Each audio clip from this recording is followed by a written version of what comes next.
एक मुलाकात ऐसी शख्सियतों के साथ जिन्होंने दिया है अपने जीवन को एक नया मुकाम। रूबरू कराएंगे ऐसी कुछ हस्तियों के साथ एक खास शख्सियत के साथ मुलाकात जयदेव पटेल के साथ नंबर 1 इंडिया न्यूज पर रात। नमस्कार व्यूअर्स, मैं हूं जयदेव पटेल और आप देख रहे हैं नंबर 1 इंडिया न्यूज। आपका एक बार फिर स्वागत है एक खास शख्स के साथ मुलाकात प्रोग्राम में। आज हमारे साथ खास मेहमान है अंतर्राष्ट्रीय मामलों के विशेषज्ञ डॉक्टर अंशु जोशी। डॉक्टर अंशु जोशी, आपका बहुत बहुत स्वागत है आज के हमारे प्रोग्राम में। जयदीप, आपको और नंबर 1 न्यूज चैनल की पूरी टीम को बहुत बहुत आभार। जी डॉक्टर अंशु जोशी, आपसे मेरा पहला सवाल है और मैं आपसे जानना चाहता हूं कि अब रूस को तो जो करना था रूस ने कर दिया, ऐसा कदम आगे बढ़ा है जिसे वापस लेना अब लगभग नामुमकिन नजर आ रहा है। लेकिन बदले हुए सूरत हाल में अब अमेरिका करेगा क्या? कहाँ ये जा रहा है कि जो बाइडेन एग्जीक्यूटिव ऑर्डर पेश करने वाले हैं इसमें तमाम तरीके प्रतिबंध लगाएंगे, इससे भी आगे कुछ होता हुआ दिख रहा है क्या? जयदीप, पहले तो इस पूरे मामले को एक समग्र दृष्टि से समझने की आवश्यकता है। जो कुछ भी पुतिन ने कल किया, जिस प्रकार से उन्होंने यूक्रेन के पूर्वी हिस्से में वहां के सेपरेटिस्ट जो ग्रुप्स हैं उनको समर्थन देते हुए वहां के 2 प्रांतों को इंडिपेंडेंट घोषित कर दिया, वो पुनरावृत्ति है 2008 में उन्होंने जो जॉर्जिया के साथ किया था। ये पहले तो समझने की आवश्यकता है। और पुतिन पिछले कई दिनों से अपना सैन्य जमावड़ा जो है वो यूक्रेन की सीमाओं पर जमाए हुए नजर आ रहे थे और पिछले कई दिनों से हम अमेरिका की चेतावनी सुन रहे थे कि पुतिन जो है उनके नेतृत्व में रशिया यूक्रेन को इन्वेड करेगा। लेकिन अब जो चाल पुतिन ने चली है, जो वे 2008 में जॉर्जिया के साथ कर चुके हैं, इसने जो है अब पूरे विश्व स्तर पर एक नया ही चैलेंज उत्पन्न कर दिया है।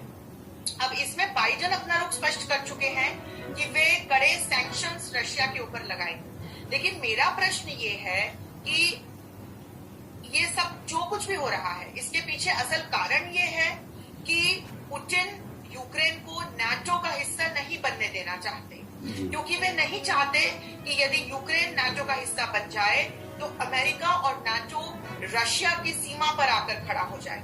इसीलिए ये सब कुछ हो रहा है। लेकिन अब इन बदले हुए हालातों में क्या अमेरिका किसी भी प्रकार का सैन्य समर्थन यूक्रेन को देगा? क्योंकि यूक्रेन की सैन्य शक्ति इस प्रकार की नहीं है कि वो एक भी दिन के लिए रशिया का मुकाबला कर सके। और निश्चित तौर पर किसी भी प्रकार का युद्ध ना तो यूक्रेन चाहता है, रशिया भी बार बार मना करता आया है कि हमें किसी प्रकार का युद्ध नहीं चाहिए, अमेरिका भी कहता आया है कि किसी भी प्रकार का युद्ध नहीं होना चाहिए, भारत भी यही कहता आया है। तो अब ये देखना बहुत ही रोचक होगा कि किस प्रकार से एक स्ट्रेटेजिक डायलॉग के माध्यम से सभी देश मिलकर रशिया और यूक्रेन के बीच का ये विवाद सुलझा पाते हैं। जी डॉक्टर अंशु जोशी, तमाम चेतावनियों को, तमाम अंतर्राष्ट्रीय संधियों को, मिस समझौते को नजरअंदाज करते हुए रशिया ने जो कदम उठाया है, क्या सीधे सीधे दुनिया को बताने की कोशिश ये भी है कि क्या कि अब सुपर पावर तमाम का जो तनखा जो था वो अमेरिका के लिए नहीं, अब रशिया के लिए है सुपर पावर? जयदीप, एक चीज समझिए, रशिया एक महाशक्ति है।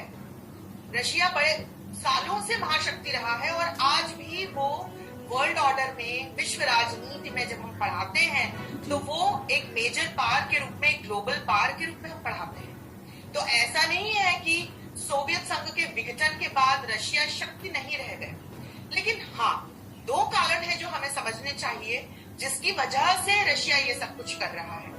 यदि आप एक दीर्घकालीन कारण देखें तो पुतिन का बहुत ही एम्बिशियस प्लान है रशिया को जो खोए हुए सोवियत संघ का रुतबा है वो वापस दिलाना। तो कहीं ना कहीं पार्शियली ये सही है कि जो खोया हुआ रुतबा है वो पुतिन रशिया को दिलाना चाहते हैं, क्योंकि विघटन के बाद जब शीत युद्ध समाप्त हुआ और सोवियत संघ का विघटन हुआ तो 1991 के बाद कई सारे नए देश बन गए रशिया के आसपास, और इनमें से भी कई सारे देशों ने आज की तारीख में नाटो ज्वाइन कर लिया। नाटो क्या है? North Atlantic Treaty Organization. ये पश्चिमी खेमे का एक मिलिट्री अलायंस था जो 1949 में द्वितीय विश्व युद्ध के बाद और पूरे शीत युद्ध के दौरान एक मिलिट्री अलायंस के रूप में पश्चिमी देशों के खेमों के लिए बनाया गया था। 1991 के बाद कहीं ना कहीं इसका रेलेवेंस खत्म हो जाना चाहिए था, लेकिन अभी तक तो समाप्त नहीं हुआ है। इसीलिए रशिया यूक्रेन को नाटो का पार्ट नहीं बनने देना चाहता है। यही दूसरा कारण है, क्योंकि यदि यूक्रेन नाटो को ज्वाइन कर लेता है तो जो पश्चिमी खेमे के देश जो रशिया के पुराने शत्रु रहे हैं उन सभी को एक्सेस मिल जाएगा बिल्कुल रशिया की सीमा तक आकर।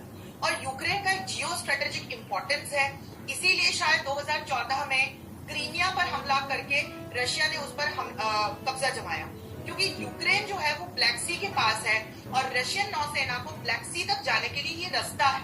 इसीलिए Russia can't afford to let any country come, to let any country come. Jaideep आप ये निकाल सकते हैं। इसीलिए Russia can not afford to let any country come near its borders through Ukraine, और इसीलिए रशिया ये सब कुछ कर रहा है। और जो पूर्वी यूक्रेन में कर रहा है, कई दिनों से मैं कहती आ रही हूँ कि फुल स्केल वॉरफेयर तो मुझे होता हुआ नहीं नजर आ रहा है, लेकिन यदि किसी किस्म का भी संघर्ष हुआ या सैन्य झड़प हुई तो पूर्वी यूक्रेन उसका थिएटर बनेगा, क्योंकि पूर्वी यूक्रेन में रूसी बहुल लोग आज भी रहते हैं और वे रशिया का समर्थन करते हैं। जी डॉक्टर अंशु जोशी, आपसे मेरा क्लोजिंग क्वेश्चन है कि सबसे बड़ा खतरा तो यही है, क्योंकि ऐसा तो लग नहीं रहा है कि ये जो पूर्वी यूक्रेन तक सीमित रहेगा मसला। रशिया जिस तरह से आगे बढ़ता हुआ नजर आ रहा है, पहले ही यूक्रेन को 3 तरफ से घेरा जा चुका है, अब पूर्वी यूक्रेन में भी रशिया की सेनाएं पहुंचा चुकी है कहीं न कहीं, तो कल को तो यूक्रेन की तरफ से जो खतरा बढ़ा है, जो जताया जा रहा है जो कि पूरे यूक्रेन को अपने में शामिल कर लेगा रशिया, हमारे ऊपर अटैक कर देगा, वो आशंका भी तो प्रबल हो रही है धीरे धीरे। जयदीप आप समझिए, यदि रशिया को यूक्रेन पर कब्जा करना होता तो इतने दिनों से पुतिन ये सब नहीं कर रहे होते जो वे कर रहे हैं। देखिए, वे एक साइकोलॉजिकल वॉरफेयर कर रहे हैं डायरेक्टली यूक्रेन के साथ, इनडायरेक्टली अमेरिका के साथ, क्योंकि इस पूरे विवाद को अंतरराष्ट्रीय अमेरिका ने बनाया है, बाइडेन ने बनाया है। अन्यथा ये यूक्रेन और रशिया के बीच का मामला था। सिक्के के 2 पहलू हैं, दोनों पहलुओं को समझिए।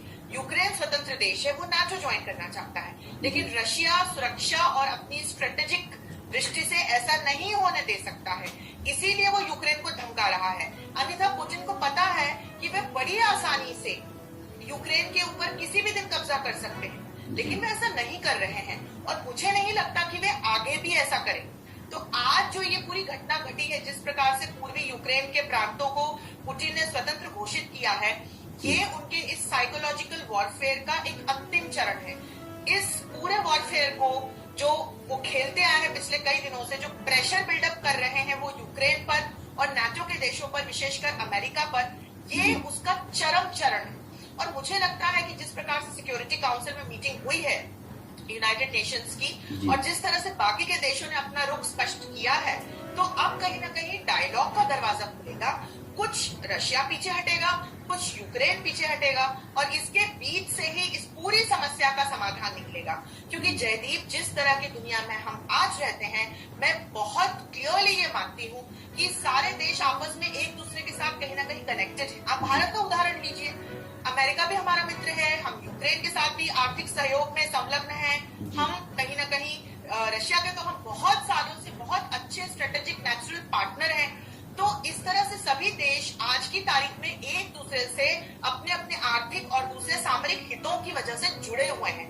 तो आज आप 2 खेमों में बांटकर दुनिया को नहीं देख सकते, और आज की तारीख में युद्ध होना मुझे लगभग असंभव लगता है। पूर्वी यूक्रेन में जो कुछ भी हो रहा है, अब इस पर बातचीत होकर मुझे लगता है कि इस पूरे मामले का कहीं ना कहीं समाधान खोज लिया जाएगा। जी डॉक्टर अंशु जोशी, आप नंबर 1 इंडियन पे समय निकाला, उसके लिए आपका बहुत बहुत धन्यवाद। बहुत बहुत धन्यवाद जयदीप, नमस्कार। Thank you.